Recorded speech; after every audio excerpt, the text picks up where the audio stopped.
Good afternoon, folks. We're going to get started in just a moment. I'm going to let everyone get connected to their audio, and we'll get started in just 2 minutes, and I'll make some introductions.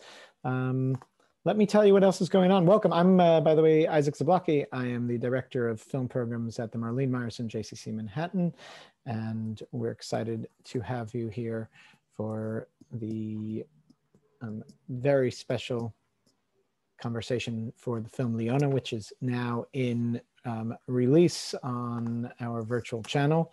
And I hope you all got a chance to see the film. There will be spoilers in this conversation. But let me tell you about some coming up. First of all, also running our virtual screening channel is MC Escher, Journey to Infinity, which is a wonderful film about the artist MC Escher. You could check that out. Of course, tell your friends about Leona, which is playing right now. Next week, we have, starting on February 16th, actually, which was 3 days ago. The Vigil is running this week, a horror film that is mostly in Yiddish about the Orthodox community in Brooklyn. Fascinating film. We're going to have the filmmakers in conversation here on Tuesday night, February 23rd at 7 p.m. So please join us for that. Next week, we're also doing a run of the film Till Kingdom Come, which played at our Other Israel Film Festival and is now having a full release. So please join us for that.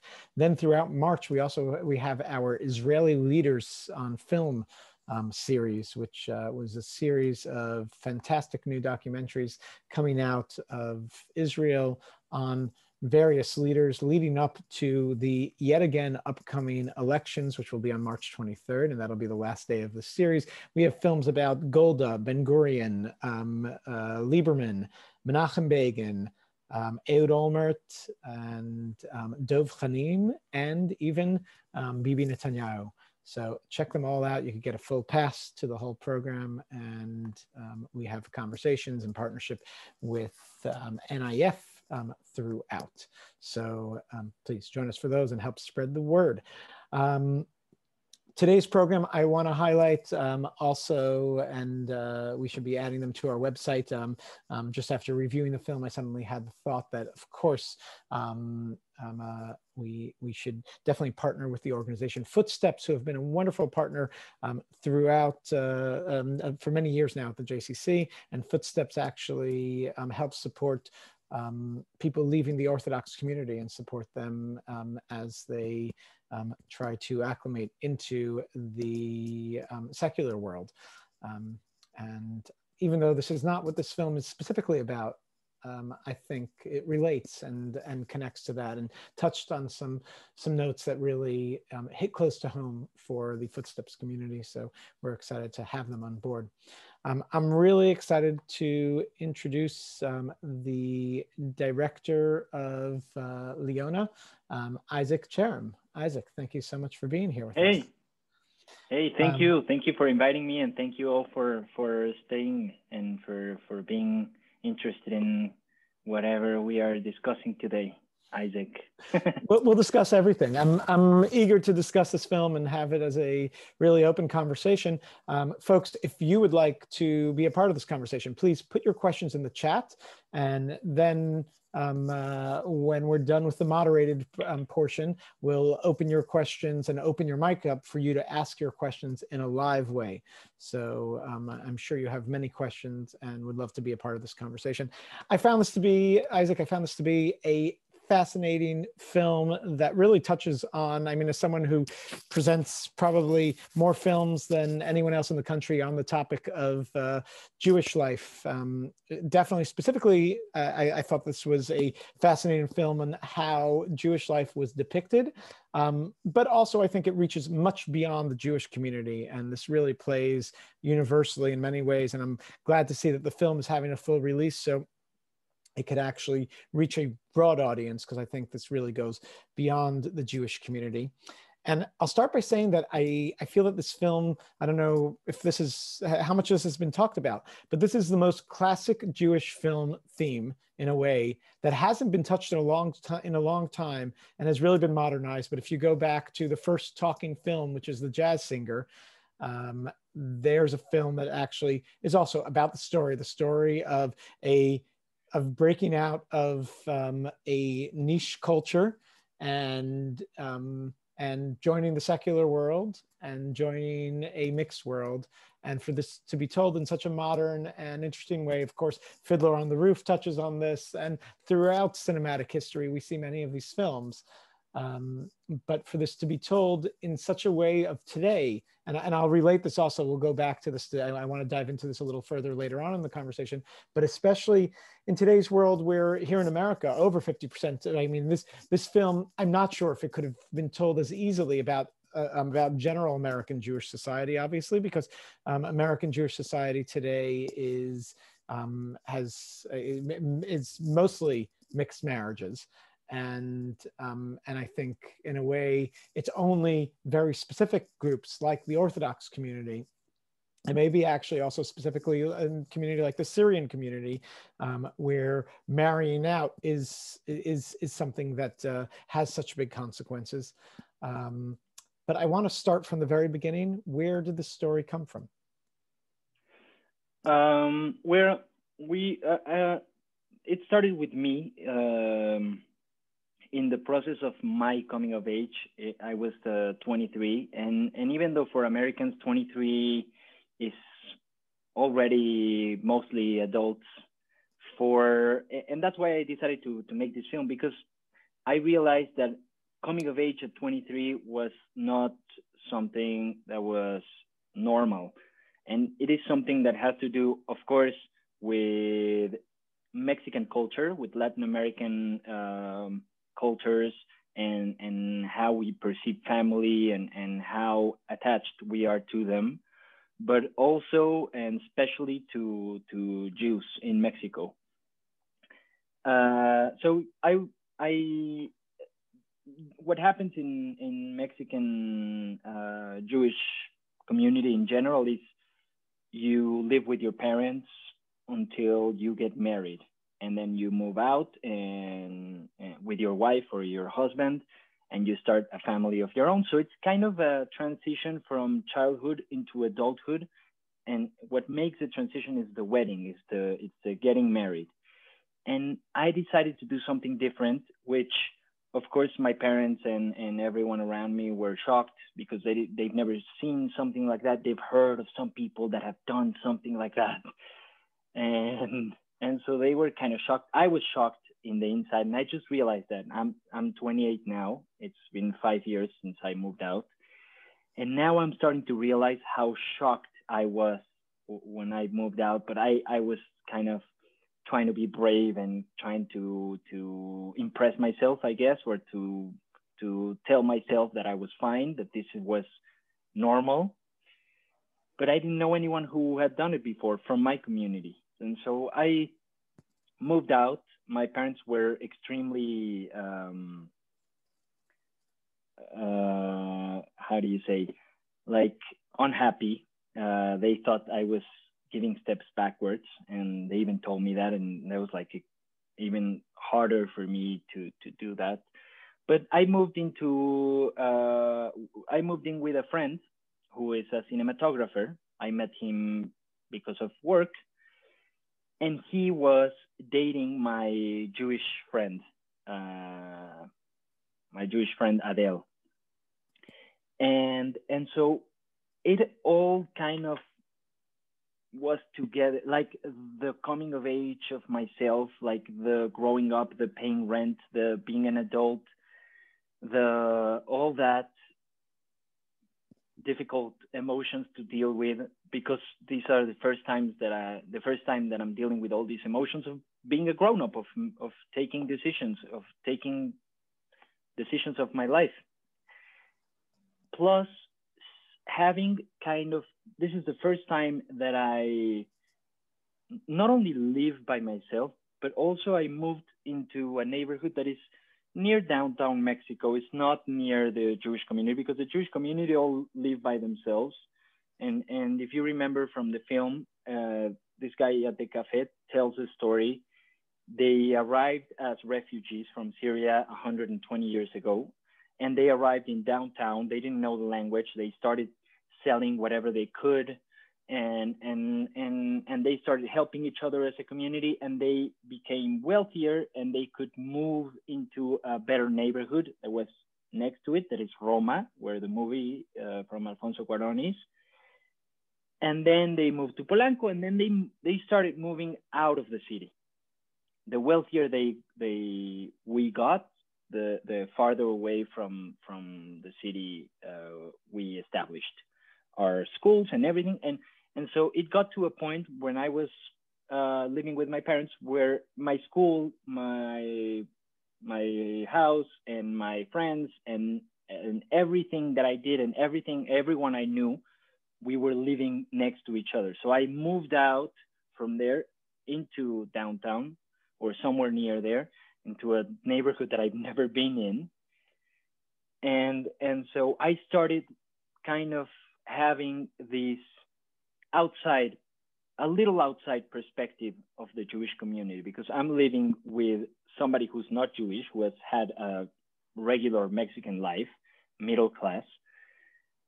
And we're living in this really small apartment that is so different from the palace that I was living with my parents, where we had maids and cooks, and all of a sudden I live in this extremely small apartment that looks like a bathroom, and it's a big shock, but it's like something I really want to do. And so I started having this other perspective of life that is different from what I've had before. And I start looking at the community, at my family, at myself, even from a different perspective. That is, why are these people that I like very much, that is my friend that went to the same Jewish school that I went to, and my roommate, having so much trouble with their relationship, if they're both extremely nice people and they love each other? And why is it such a big problem? And now I realize that with Leona, it was in a way self critique, because I thought Jews shouldn't marry non-Jews, because I was brought in that system of belief. But then it was like, these are my friends, how am I gonna think this? And then it's like, so I started writing the screenplay based on them, without realizing that I am writing about the emotions that are going in me. That is, the growing up, the becoming an adult, the taking decisions into my own hands, and the responsibility that comes with it, how uncomfortable it feels to do it, and how disappointing for others. And that's the big thing, like disappointing my parents and my family and everyone to do what I wanted to do, that was only live by myself somewhere else and pay rent and be an adult. And it was a big disappointment. And so I started writing the screenplay, and it was kind of the movies that you talked about, Isaac, that is like a very regular kind of boy meets girl or Impossible Love, Titanic kind of film. And then I met Nayan, the protagonist, and we started bouncing ideas of each other and how the character should be, and what does she think of this and of that, and what does she do for a living, and so we actually became friends. She comes from a completely different family. She's not Jewish. She's liberal. Her family is all actors and actresses and arts, theater, just liberal thinking around her. And so she was brought up as an atheist even. So it was fun to establish that friendship between her and me. And I said, why don't we write the screenplay together? I think you could put in so many things that are valuable, because you have seen the world and I've only seen around 4 blocks. And so she loved the idea, because she went to school for literature, actually. And so she was caught in trying to be an actress because her mom and her sister and her other sisters were actresses, but she wanted to become a writer. So she thought that's the best I can do, and I would love it, and I love the character, and there's so many things I can put in. And so we started from scratch. She was living in New York, and so we started writing the screenplay from scratch, and she put in all the, you know, as an actor, it was easier for her to say this dialogue. I can't say this. I would say this, or I wouldn't say anything. I would just stay silent, or this. Also, what Nayan brought in was all the Ivan stuff, which, if you remember, Ivan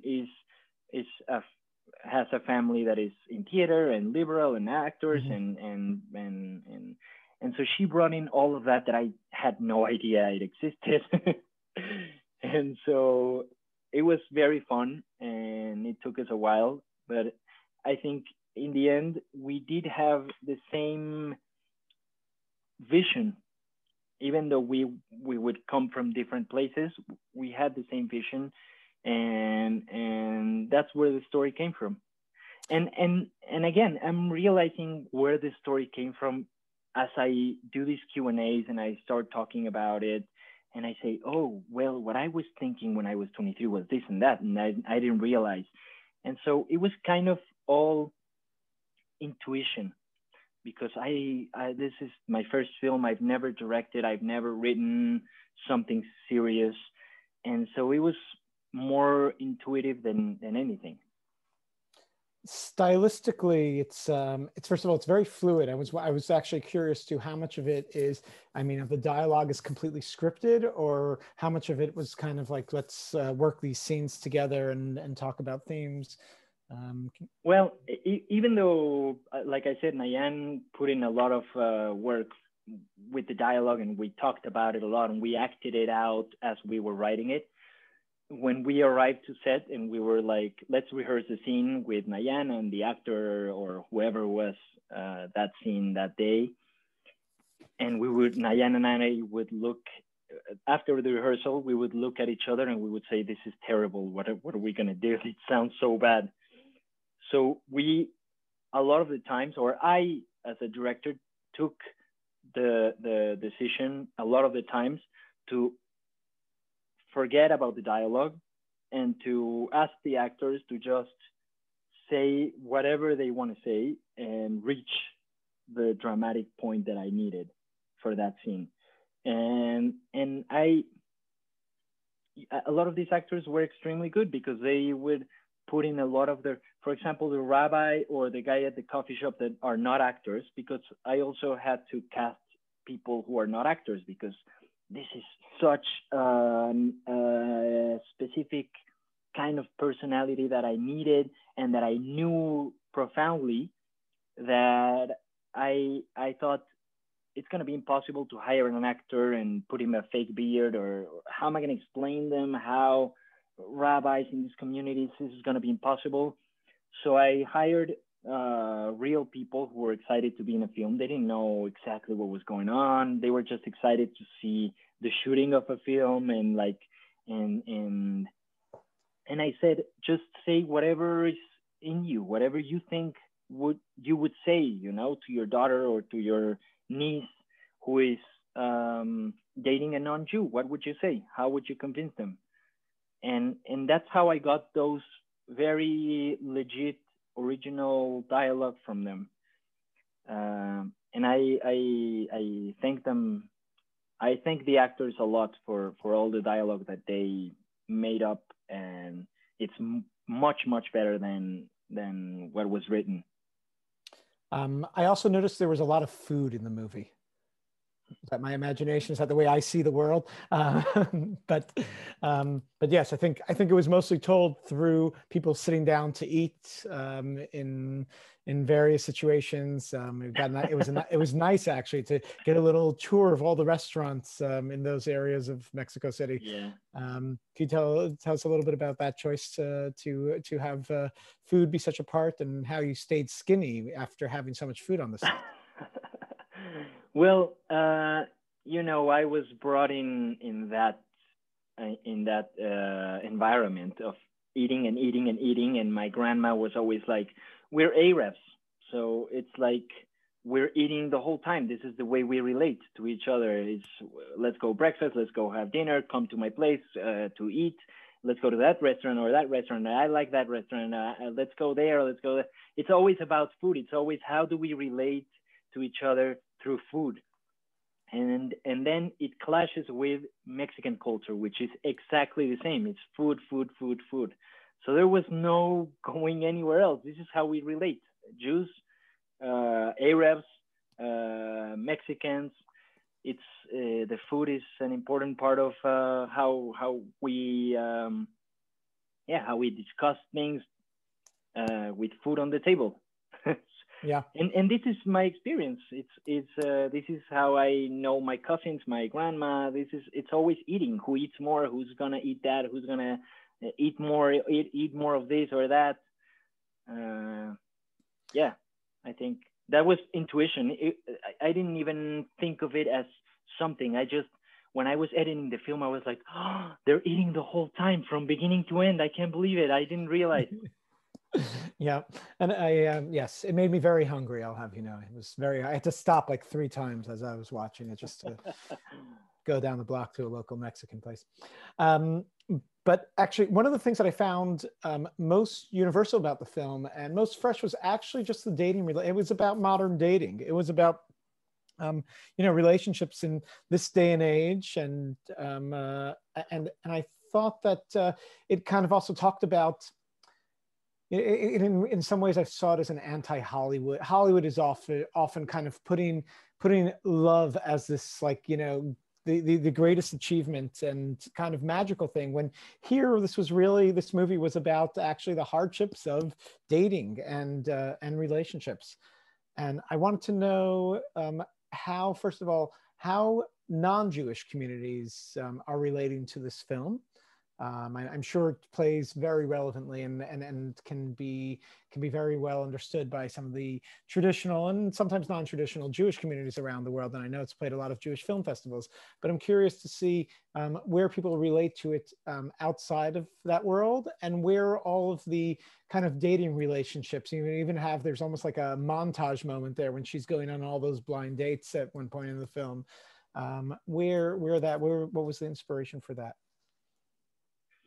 Well, first of all, the dating, I think the way it relates to people that are not Jews is because I started to realize after talking a lot to people and just growing up and having this film made, I started realizing that one of the things that the movie touches, one of the subjects of the film is really discrimination. I mean, the bottom of it all is discrimination.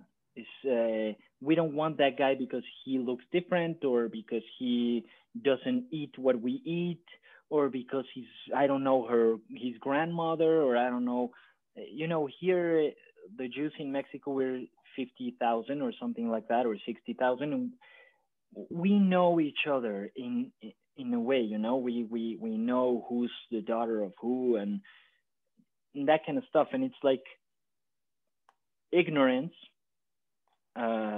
makes discrimination flourish.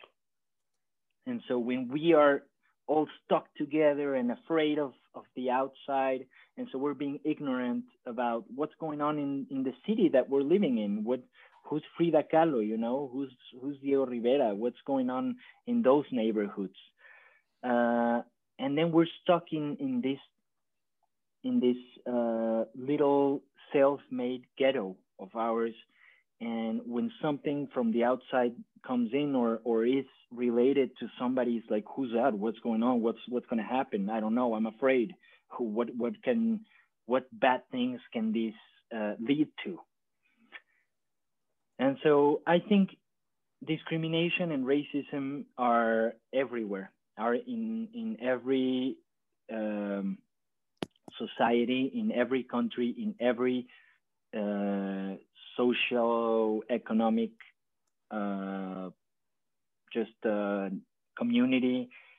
It's everywhere, and people can, especially what's happening is that people that are my age in Mexico or my generation are beginning, because of the internet, because of globalization, to see the outside, to see more, to look at other options, to know the existence of other ways of living, of other types of societies, of people, of thinking, ways of thinking. Yeah, so it's like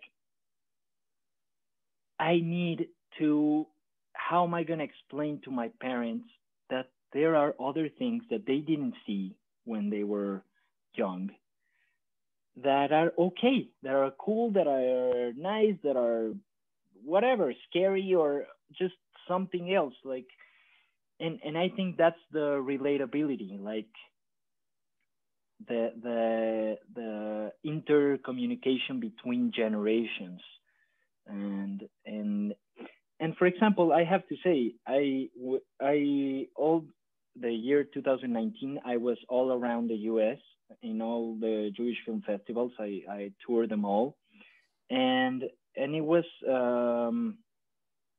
very eye-opening the way Americans think of this, because it is way more open. People are more aware, because America is a place where there are thousands of people of different cultures, ethnicities, backgrounds, and you are used to seeing diversity. In Mexico, not only in Mexico, but even worse, in the Jewish community in Mexico, we are not used to diversity. And I think that's, one of the main themes, the openness to diversity, and how that makes us richer and healthier. Yeah, as I had mentioned before, I think it would be hard to tell that story about American Jewry today. It definitely wouldn't be representative of American Jewry. I think, from my knowledge of Jewish communities around the world, where the communities are a lot more insular, where there's a lot less diversity, I think this story is absolutely still relevant, and it is relevant within those kinds of communities within America, and that's why I relate this to Footsteps and the Orthodox community, more traditional communities. But obviously, that would be to the minority of American Jews, probably even a small minority of the American Jews. This story, this kind of thing, would and could still happen. Yet it's still probably just a generation away where it could have been told about anywhere in America. And it's really not so distant.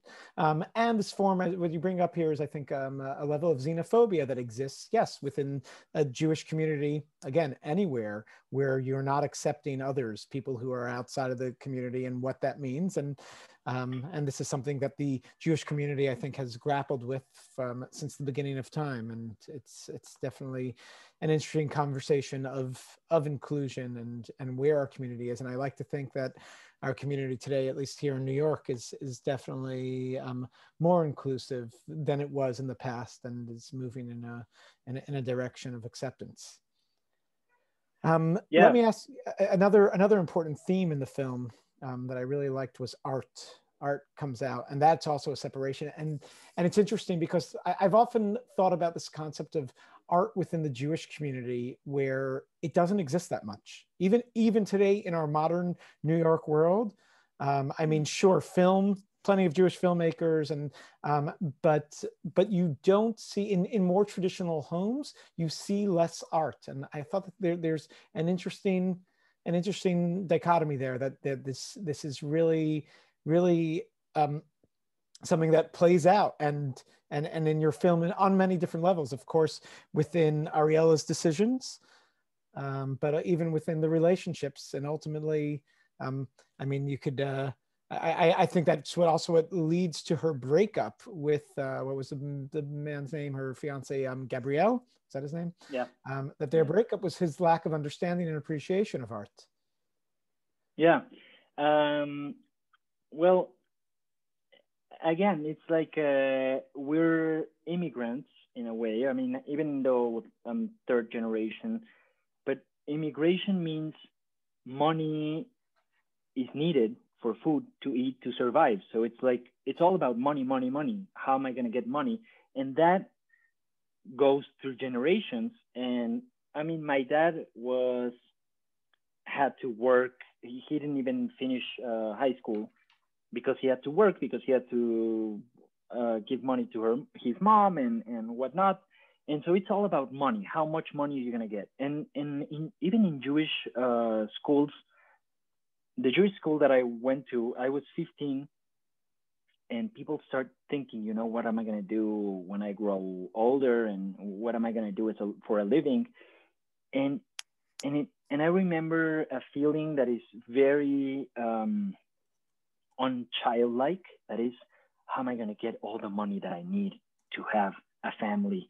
And you know, as a man, I need all this money monthly to have these kids in this school that cost this much, and this lifestyle. How am I gonna? It's suffocating, and it's like, looking back, it's like, you're 15 years old. You don't have to worry about it. But I was worrying about it, and I guess the people around me were worrying about it too, like my friends from school, and so what happens is, the time comes where you have to choose a career, and most of guys choose business, international business, or something related to business. And how am I going to make all this amount of money that I need to maintain the lifestyle that was given to me, and for me to marry, for me to have kids, for me to live in this neighborhood. And at the time, I was starting to act in plays, just the school plays. The theater teacher told me, why don't you come act when I was 15, act in the play or whatever. And we would do some Shakespeare and this and that. And it was so much joy that I felt being on stage and in front of an audience. And it was such an incredible feeling that I was like, how am I going to combine this feeling with the amount of money that I need for the lifestyle that I think I need? And so I thought, I'm going to be an actor. But then the idea grew on me, and I was like, how am I going to be an actor and have all this money? It's impossible. And that's the reason I'm a film director. That's the only reason, is because I thought, 15 years old, think Steven Spielberg and all this money in Hollywood, and I'm going to be rich. How can I hold this feeling of joy that I get from acting in theater and have money like Steven Spielberg? I'm going to do that. and that's the reason I decided to become a filmmaker. Yeah. And I said to my dad, I'm sorry, what? No. That's what I want to hear. What did your parents say? I told my parents I want to go to film school, and my dad especially got extremely worried, because he didn't even finish high school. What do you mean film school? That's for that's a game. And he said there's a stadium in Mexico, the most famous soccer stadium, holds 120,000 people. And he said, imagine that you are in the Estadio Azteca, and it's full of people, and just one gets a ticket. You're not gonna be that one. You're not gonna be able to become a filmmaker. It's extremely rare. And I told him, what if I want to try it? What if I get the ticket? And he said, all right. And then my mom, I guess, was the one who convinced my dad to pay film school for me. And I went to film school, and now that's what I do for a living. I only do films now as a director, but I am a producer. I write, I do all kinds of stuff and I don't have the lifestyle. I don't have the amount of money that my friends from school have. And I don't have a wife, and I don't have to live in those places, because I don't even want that life.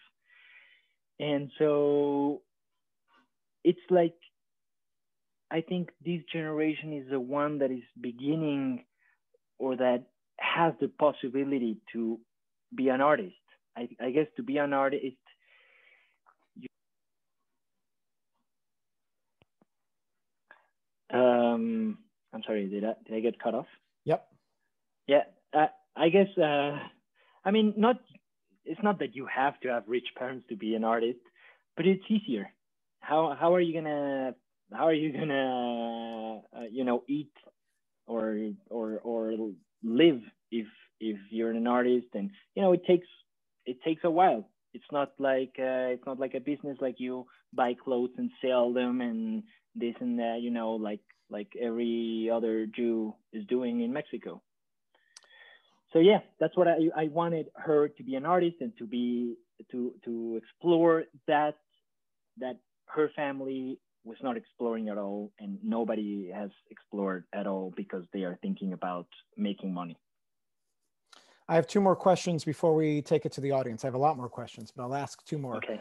One, I want to know the reaction of your family, but also of the Mexican Jewish community to the film.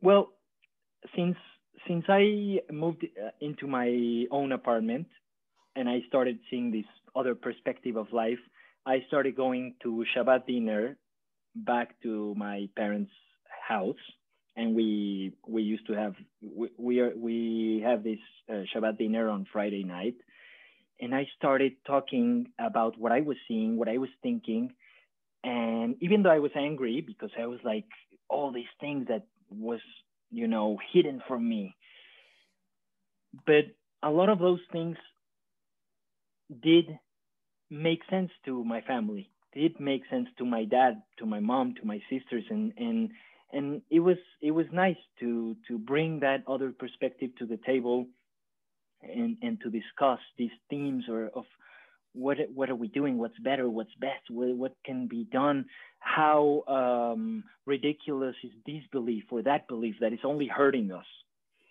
And so my parents have always kind of, even though I disappointed them when I moved out, then it was a great pride for them that I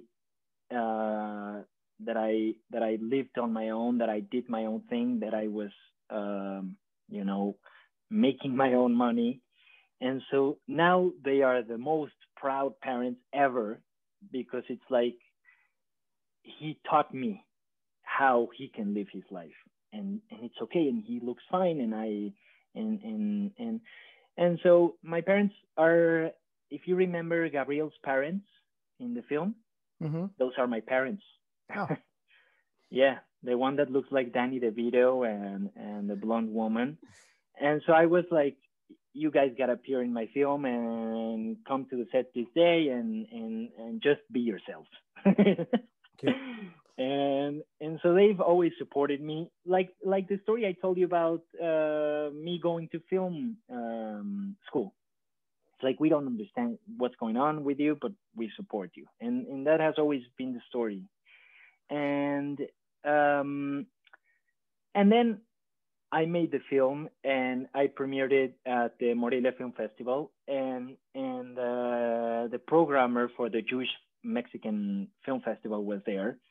He's not Jewish, and he's a friend of mine, and he told me, "Oh my God, it's unbelievable! A Mexican Jewish film. It's got to be the opening film for our festival." And I said, "Of course, yeah. I've always thought about it, that it has to be the opening, that it was gonna be the opening movie for the Mexican Jewish Film Festival." And he's like, "Just send me a link for the film, and I'll show it to the board, and we'll get it arranged." And a few days passed, and then the director of the festival, some other guy, came to my office, and he said, "We cannot play your film. It is very controversial, and I'm afraid we're going to lose sponsors, and so we're not going to play it." And so they didn't play it, and that was like the beginning of the reactions of the Jewish community for the film. And I knew it was going to be scandalous. I knew it was going to be a lot of trouble, and I knew, and that's what I hoped for. I hoped for debate. I hope for people saying this is bad, and some other people saying this is good. I liked it. I can relate to the character, and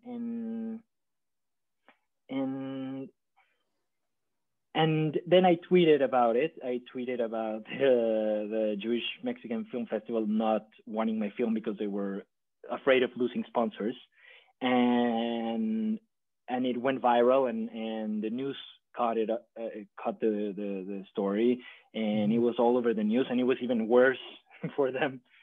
And then the film premiered, and of course, because we are a community that is very tight knit, gossiping runs quick.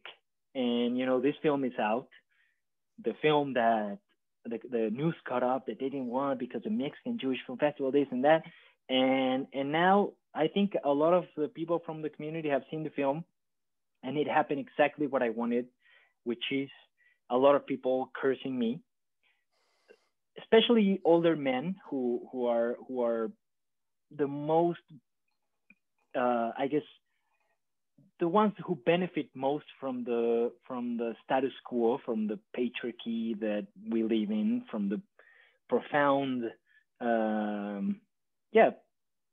chauvinism. Patriarchy. Yeah, exactly. And but then there's women and young people who are like, hold on, I wanted to talk about this. Let's talk about this. Let's open up the debate.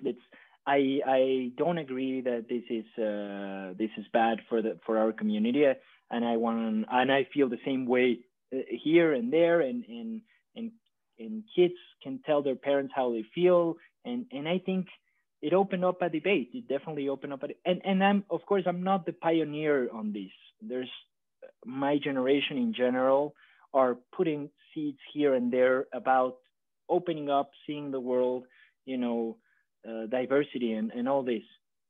And this is what I can do from my place, which is a film about that talks about that self-criticizes our community, because if it's not us, who's going to do it, right? So you are still invited for Friday night dinners at home. That's still. No, I am. Yeah, I'm definitely. Yeah. Fascinating. No, I think the film definitely does provoke, and I think it's also a film that's made to create people to think and be actively thinking throughout it. You don't spell everything out for us. One of the things I love about the film, this is my final question before we take questions from the audience, was about the title of the film, which, you name it, you basically give away part of the ending with the title, but it makes you, I'm like, wait a minute, her name is that her name? I kept looking at the title of the film, trying to figure it out. Am I watching this wrong? Is this another version of the film? And of course, the word means the same thing, I believe. Leona is a lioness, and Ariella is a lioness in Hebrew. And it's her finding her I guess, secular identity. But why did you choose to call the film that, and to give us that from the beginning, knowing I think I have my answer, but knowing it would cause people to be confused throughout the film? Well, we had a previous title. I had a previous title before starting to write with Nayan, which was Meat and Milk. As you know, the Torah or whatever, the Judaism does not allow to eat meat and milk, or meat and lactose in the same meal. And so that was the title of the film, referring to the relationship. But then the film was about her and not about the relationship so much. So we took that last dialogue that we already had, that one of the last dialogues, and we said the name of the film has to be Leona. It's something that kind of appeared. We didn't even look for it. It was like in front of us. And yeah, we wanted to people who speak Spanish or that know what Leona is are always gonna have that feeling of fierce, like, a lioness. It's something that is scary, that is brave, that is, big teeth. So just the idea of it while watching the film, sounded good to us. And then in the end, revealing that it has to do with who she is, and as you said, the secular identity of her. We thought it was cool. There's this form of rebirth, of course, through that mikveh scene at the end, where she's now her new person, which I loved and bookended the film a little bit. Yeah. Let me take some questions from the audience, because yeah, please. People are very eager. There's a lot of them. But let's start with Ann Kaplan. Ann, you're on the air. Okay. I thought it was interesting that her mother said, you know, be careful, you don't really know this guy, and it's not going to turn out well. I mean, it didn't turn out well. It wasn't because he wasn't Jewish. I think it was just because it just started really fast. It was forbidden and it was passionate. But I did think that he was kind of moody and insensitive, as it turned out. So it was kind of interesting that what her mother said came true. I think Ivan is just an excuse to explore the curiosity, the outside, the something else, and I think maybe her mom thought it's gonna end well with Gabriel. Even she said, "Have you called her? Call him again," and it ended up bad as well. I think, yeah, it's yeah, that's what I think. You're muted. I'm sorry. I do completely agree that I think that that Ivan and her didn't have didn't have like such a great relationship. Like, you know, this is the only love and the only person she could be with, but rather it was something different, and it was her, possibly her first relationship, and, you know, an important one. But it wasn't like that their bond was beyond any of the other guys. Yeah, absolutely. It's like the first guy that shows her something different, that allows her to see something that's outside of her bubble. Yeah. We have another question from Joan. Joan, you're on.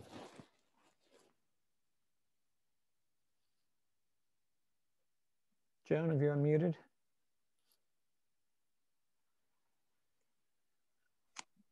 Hi. There you go. Actually, the question I wrote was about the actors, if they're known Mexican actors, and if they've ever performed in United States. And I wrote that question before you started talking about the actors, and so it does seem like many of the, as what you said, many of them were not actors, which to me the performances were so real. Maybe that's probably why. That was what really, one of the significant things that grabbed me, was like, it just felt so real to me.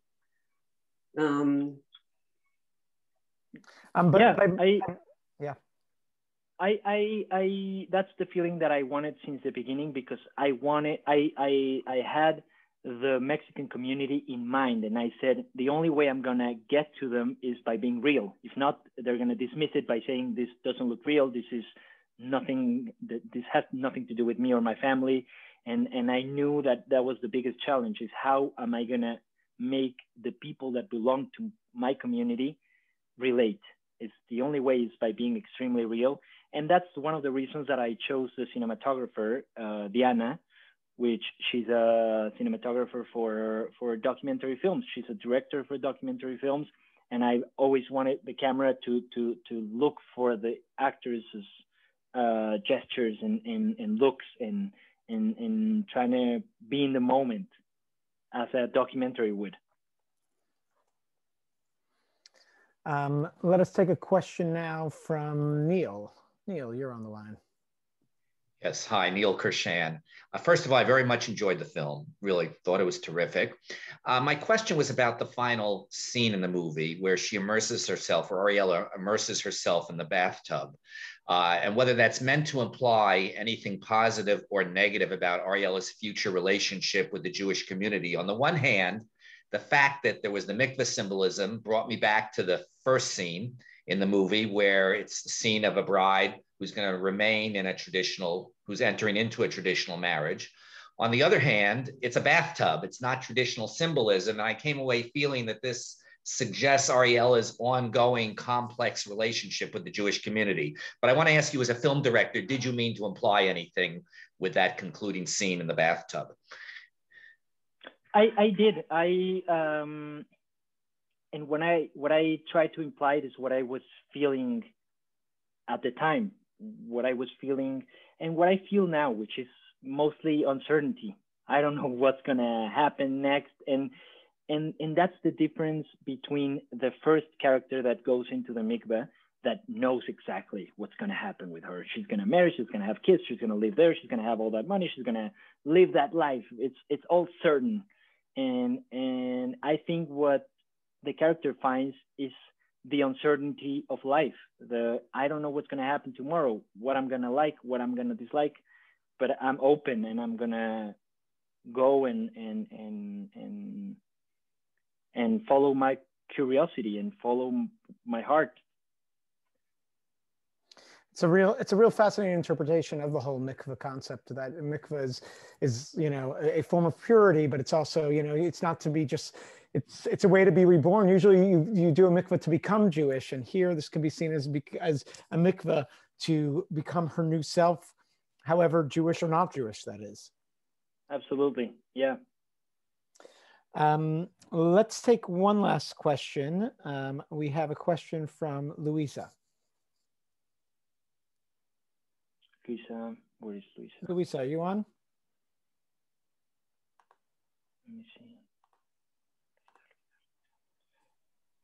Hi, yes. I was wondering, I'm a little bit familiar with the Jews in Mexico, but I'm only familiar with the Ashkenazi Jews who live in Las Lomas. And I was wondering how much interaction is there with the Syrian Jews and the Ashkenazi Jews? The community, I think, is half and half, I think, but the Syrians arrived way earlier. The Syrians arrived in late 1800s or early 1900s. And so I feel like, and it's just a feeling of mine, that they kind of settled the rules for the Jewish community or the way that's going to happen. And then the Ashkenazis arrived and they kind of was like, we're the Jews and this is how Judaism works in this country. And my sister, for example, my older sister married an Ashkenazi, and I'm not gonna say there was a big deal about it. It was just, I remember my parents like kind of asking each other, is this okay? Is this, yeah, are we cool with this?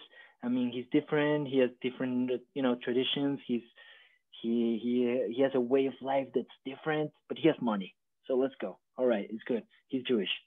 And now he's like, he behaves like one of us, like Arab. He even though he had a childhood that was secular, I feel that he became Arab by marrying my sister and having 3 kids and going to the same school that I went to that is very Arab, very Syrian. So, and I think this is gonna just, I mean, in Mexico, we still have very separated our communities. The Syrian community is even separated into 2, the ones that come from Aleppo and the ones that come from Damascus. And it's ridiculous because that was more than 100 years ago, or 120 years ago. And the reason why it was still happening is because people were still marrying people from Aleppo and Damascus, and Ashkenazis. We don't know. They are different. So they let them have. And my sister kind of was a rebel in a way that she fell in love with an Ashkenazi who was extremely tall and big and ate different things and had different ways of eating or of doing whatever. So I think that's just gonna merge, I guess, in the next generation, or one more into just one big community. That's what I guess. Different way of eating is a nice way of saying that the food wasn't as good as the Syrian food. Absolutely, yeah. And that's why he became an one of us. It's like at my house we don't eat as good as here. He's not used to eating so good. For sure. I'm going to share that Minda Gralnick said that for her ending for the film, she believes that she's going to go to Parsons or to NYU and continue her creative life and find a Jewish guy here in America. Maybe for the sequel. Yeah. I wanted to add, Isaac, that I know that some of you have questions, because I've seen some Adriana or other people raising their hands. And I want to say that if you want to contact me and I can answer your questions or whatever. I don't know if you are by email or by, I mean, if you have Instagram is quicker, but if you don't, on Instagram you can find me, or by email you can. Isaac, could you share my email with the people that have questions? Maybe they want to. Yeah, they can contact me and I can. Gladly, you're very daring. Nobody has ever done that here before. And yes, if anybody has questions to Isaac, we're happy to connect you directly and to allow you to continue the conversation. Isaac, thank you so much for a beautiful film. Folks, most importantly, tell your friends. This film is going to be available on our virtual cinema. So please tell people about this film, help spread the word, and please join us for other upcoming events and upcoming films. Isaac, thank you so much.